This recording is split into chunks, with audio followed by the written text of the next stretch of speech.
You ever wonder how the Very Good Butchers make such beautiful burgers out of beans? Let me show you. It starts with a big batch of grade A free-range beans. We tell each bean they've made us proud. Then we put them in the bean boiler. Now for the Very Good Veg. We fry them all together and get them sizzling. Time for a blend of the butcher's secret spices. Bring back the boiled beans and introduce them to the blender.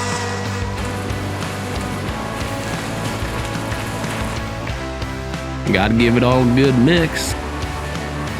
Each patty is handcrafted and caressed with care by people like James.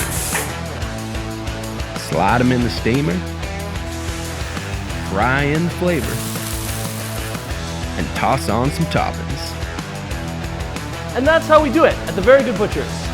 Thanks, Mitchell. No worries.